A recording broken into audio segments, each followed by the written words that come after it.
بسم اللہ الرحمن الرحیم۔ آغاز ہے رب کریم کے پاک اور بابرکت نام سے جو بڑا ہی رحیم و کریم ہے۔ عزیز طلباء و طالبات، یہ ویڈیو جماعت ناہم کے حوالے سے ہے۔ پرچے کے حوالے سے مکمل رہنمائی ہے۔ ویڈیو کو سکپ نہ کیجیے گا، مکمل ویڈیو دیکھیے گا تاکہ آپ کی سمجھ میں بات اچھی طرح آ سکے۔ نمونہ پرچہ کیا ہے، یعنی پیپر پیٹرن کیا ہے، یہ پنجاب کے حوالے سے ہے۔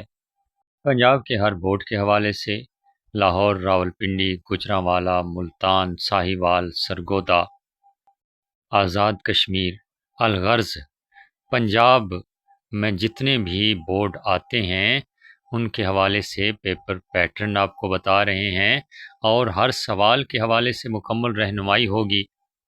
تو چلیے ویڈیو شروع کرتے ہیں۔ آپ نے جماعت ہشتم کا امتحان دیا ہے، 8ویں جماعت کا امتحان دیا ہے، جو جماعت ناہم کے امتحان سے یکسر مختلف تھا۔ یہاں پر حصہ معروضی کے حوالے سے پہلے بات کریں گے۔ 15 کثیر الانتخابی سوالات پر مشتمل ہوتا ہے اور وقت آپ کو دیا جاتا ہے 20 منٹ، اور کثیر الانتخابی سوالات جنہیں آپ ایم سی کیوز کہتے ہیں وہ سوالات آتے ہیں، اور کہاں سے آتے ہیں؟ حصہ نثر میں سے 7 سوالات آئیں گے۔ حصہ نثر کے جتنے بھی اسباق ہیں اچھی طرح ذہن نشین کیجئے۔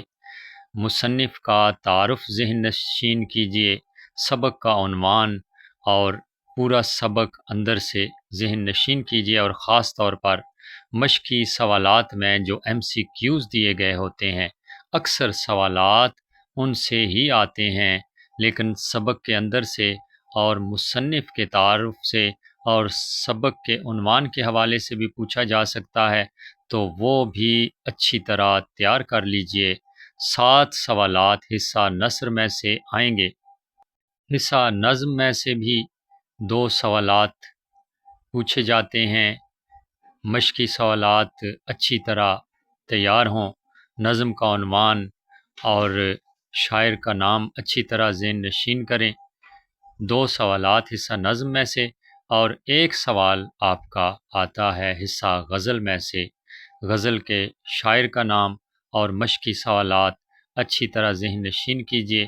اشعار کی تشریح بھی اچھی طرح ذہن نشین کیجیے، ان میں سے بھی کوئی معروضی سوال آ سکتا ہے۔ 10 ایم سی کیوز یعنی کثیر الانتخابی سوالات تو آپ کے درسی کتاب میں سے پورے ہو جاتے ہیں، حصہ نثر، حصہ نظم اور حصہ غزل۔ اس کے بعد آپ کی دوسری سرکاری کتاب ہے قواعد و انشاء کی۔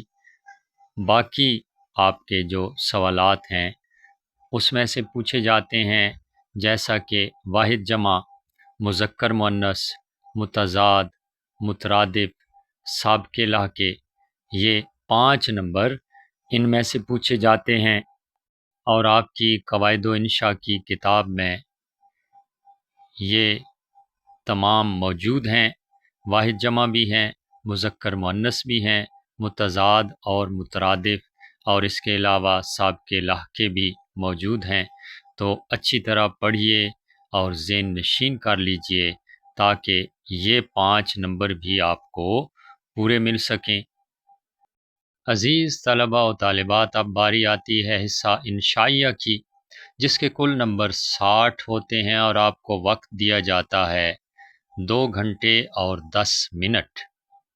یہاں پر میری ایک بات غور سے سنیے گا، میں جس جماعت میں بھی جاتا ہوں پہلے دن ہی بتا دیا کرتا ہوں کہ لکھنے میں کامیابی ہے، تو آپ جتنا زیادہ لکھیں گے اتنا زیادہ آپ کو فائدہ حاصل ہوگا۔ ایک فارسی کا شعر مجھے یاد آ گیا ہے، گر تو می خواہی کہ باشی خوش نویس، گر تو می خواہی کہ باشی خوش نویس، می نویسو می نویسو می نویس، یعنی اگر آپ چاہتے ہیں کہ آپ کی لکھائی اچھی ہو جائے تو آپ لکھتے چلے جائیں، لکھتے چلے جائیں، اور بس لکھتے چلے جائیں۔ نہ صرف آپ کی لکھائی اچھی ہوگی بلکہ آپ کا ذخیرہ الفاظ بڑھے گا، لکھنے کی استعداد میں اضافہ ہوگا، آپ کے لکھنے کی صلاحیت میں نمایاں کامیابی ہوگی۔ آپ کا انشائیہ پرچہ سوال نمبر 2 سے شروع ہوتا ہے۔ 5 اشعار کی تشریح آپ نے لکھنی ہوتی ہے اور 3 حصہ نظم میں سے اشعار کی تشریح لکھنی ہوتی ہے اور 2 حصہ غزل کے اشعار کی تشریح لکھنی ہوتی ہے۔ ایک ایک شعر اضافی دیا جاتا ہے، یعنی حصہ نظم کے 4 اشعار دیے جاتے ہیں، ایک چھوڑ دینا ہوتا ہے اور 3 کی تشریح لکھنی ہوتی ہے۔ مختلف نظموں میں سے آپ کو اشعار دیے جاتے ہیں اور حصہ غزل میں 3 اشعار دیے جاتے ہیں مختلف غزلوں سے اور 2 کی تشریح آپ نے لکھنی ہوتی ہے۔ تشریح کس طرح لکھنی ہے غور سے سنیے گا تاکہ آپ کا قیمتی وقت بچ جائے اور آپ تشریح بھی اچھی لکھ سکیں۔ سب سے پہلے آپ نے مارکر سے خوش خط کر کے ایک شعر لکھنا ہے حصہ نظم کا، اور حصہ نظم اس سے پہلے لکھ لیجئے تو اچھا ہے۔ حصہ نظم لکھنے کے بعد ایک شعر لکھیے، جو بھی آپ تشریح لکھنا چاہ رہے ہیں۔ شعر نمبر 2 کی لکھنا چاہ رہے ہیں تو شعر نمبر 2 لکھیے، شعر لکھیے پورا مارکر کے ساتھ اور نیچے صرف تشریح کی ہیڈنگ دیجئے۔ نہ ہی حل لغت لکھنے کی ضرورت ہے اور نہ ہی آپ کو مفہوم لکھنے کی ضرورت ہے، بلکہ تشریح کی ہیڈنگ دیجئے اور تشریح شروع کر دیجئے۔ تشریح آپ نے اس طرح شروع کرنی ہے کہ سب سے پہلے یہ شعر فلاں نظم سے لیا گیا ہے اور اس کے شاعر ہیں فلاں، یعنی شاعر کا نام، اور ان کا تعارف لکھیے۔ تعارف لکھنے کے بعد آپ ان کے اسلوب کی خوبیاں بیان کیجئے، ان کی کتابوں کے نام لکھیے۔ اس کے بعد تشریح کے اندر ہی شعر کا مفہوم لکھیے۔ شعر کا مفہوم تشریح کے اندر لکھنے کے بعد تشریح شروع کر دیجئے اور تشریح لکھتے ہوئے ہر شعر کے اندر کم از کم 3 حوالہ جات لکھیے۔ حوالہ جات کی صورت میں کوئی شعر لکھا جا سکتا ہے، قرآن یا حدیث کا ترجمہ یا مفہوم لکھا جا سکتا ہے، کسی دانا کا قول لکھا جا سکتا ہے، کوئی بین الاقوامی سچائی لکھی جا سکتی ہے۔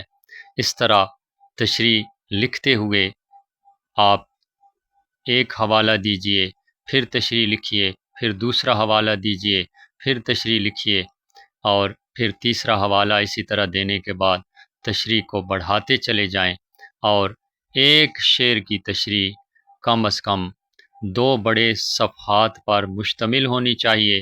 اگر آپ اس طرح تشریح لکھیں گے، چاہے حصہ نظم کی ہو یا حصہ غزل کی ہو، تو آپ کو 2 میں سے پورے 2 نمبر بھی مل سکتے ہیں، یاد رکھیے گا۔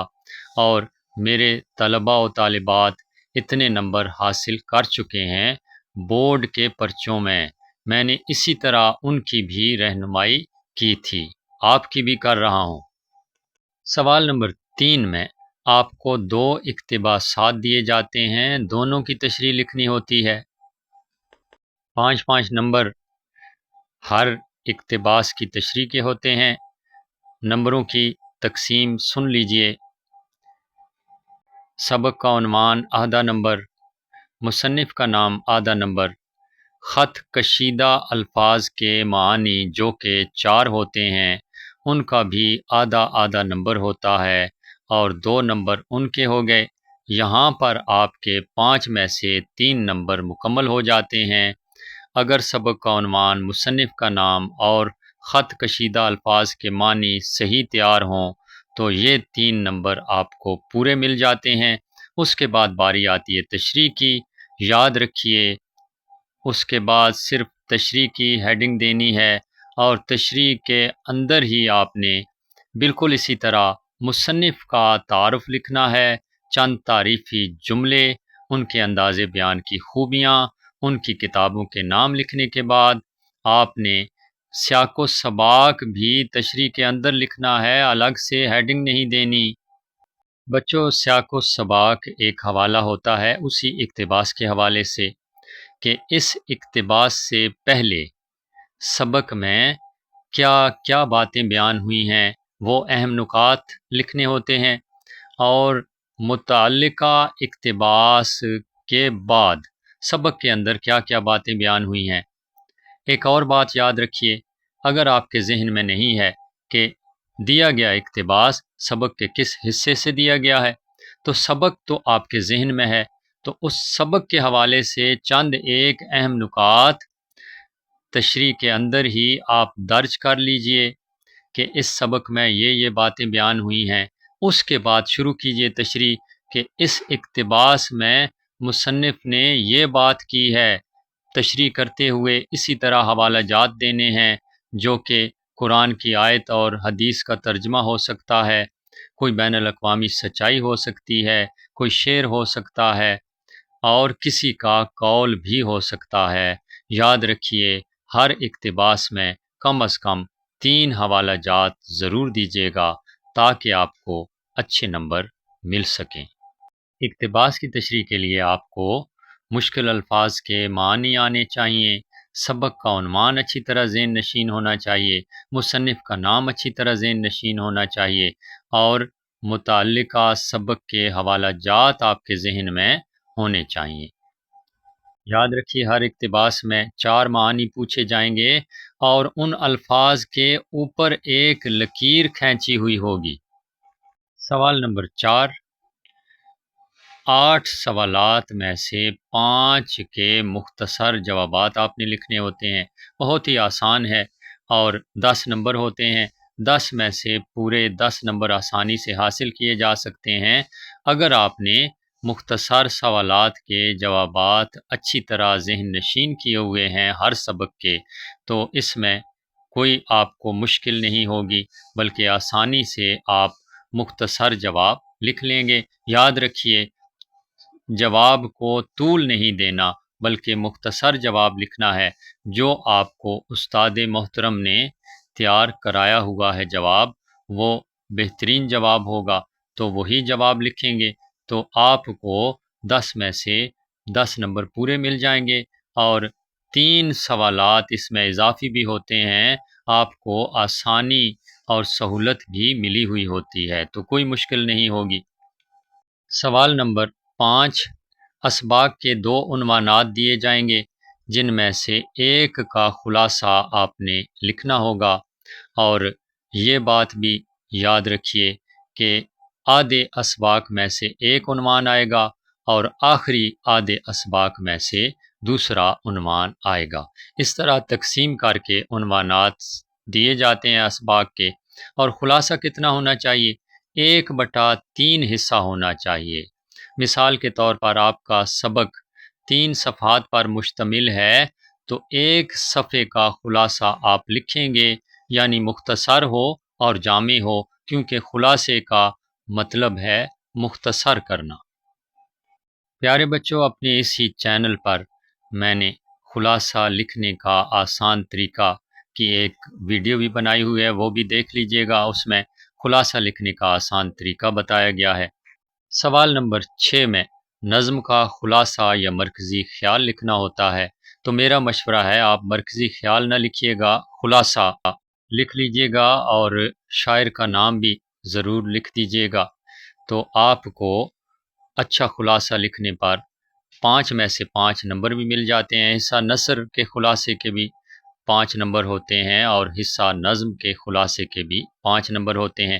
یاد رکھیے، حصہ نظم کا خلاصہ جو ہوتا ہے وہ اشعار کے عین مطابق ہونا چاہیے، جس طرح نظم کے اشعار میں بیان کیا گیا ہے اسی کو مختصر کر کے آپ نثر کی صورت میں خلاصے کی شکل دے سکتے ہیں۔ یہ تقریباً آپ کا آدھے صفحے کا یا آدھے صفحے سے تھوڑا سا کم یہ خلاصہ بن جائے گا۔ امید ہے آپ سمجھ گئے ہوں گے۔ سوال نمبر 7 ہے جی، خط یا درخواست۔ درخواست اور خط میں چوائس ہوتی ہے، تو آپ خط یا درخواست میں سے جو بھی اچھا تیار ہو وہ آپ لکھ سکتے ہیں۔ یاد رکھیے، طریقہ آپ نے وہی اپنانا ہے جو بورڈ کے مطابق درخواست لکھنے کا ہے اور بورڈ کے مطابق خط لکھنے کا ہے۔ ادارے کا نام ظاہر نہیں کیا جاتا، اپنا نام ظاہر نہیں کیا جاتا۔ اس حوالے سے بھی موقع ملے گا تو میں ویڈیو بناؤں گا۔ خط لکھنے کا طریقہ اور درخواست لکھنے کا طریقہ آپ کو بتا دیا جائے گا۔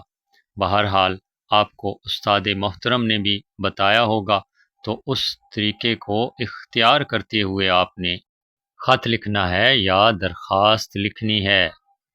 سوال نمبر 8 ہے، مکالمہ یا کہانی لکھنی ہوتی ہے جو آپ کی قواعد کی کتاب میں موجود ہیں۔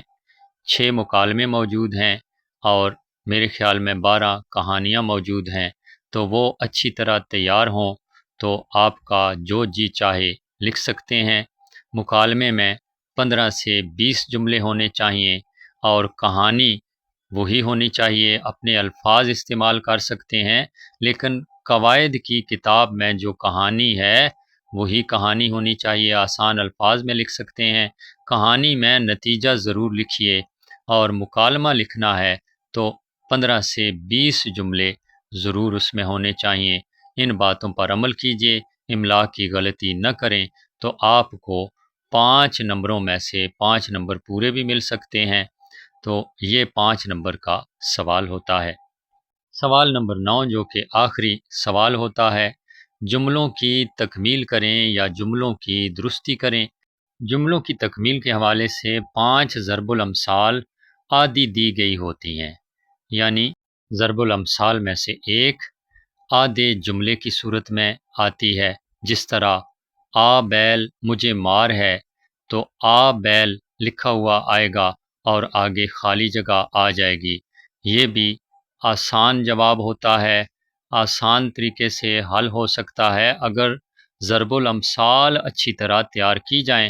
ضرب الامثال آپ کی قواعد و انشاء کی کتاب میں دی گئی ہیں۔ سوال نمبر 9 کا دوسرا حصہ ہوتا ہے، جملوں کی درستی کریں۔ غلط جملے دیے گئے ہوتے ہیں، اور وہ کہاں سے آتے ہیں آپ کے جملے؟ وہ قواعد و انشاء کی کتاب میں ایک حصہ ہوتا ہے نے اور کو کا استعمال۔ نے اور کو کا استعمال اچھی طرح پڑھیے، اس میں جتنی بھی مثالیں دی گئی ہیں، جتنے بھی جملے دیے گئے ہیں، اچھی طرح تیار کیجئے، تو یہ حصہ بھی آپ آسانی سے حل کر سکتے ہیں۔ نے اور کو کا استعمال قواعد و انشاء کی کتاب میں موجود ہے۔ امید ہے آپ سمجھ گئے ہوں گے۔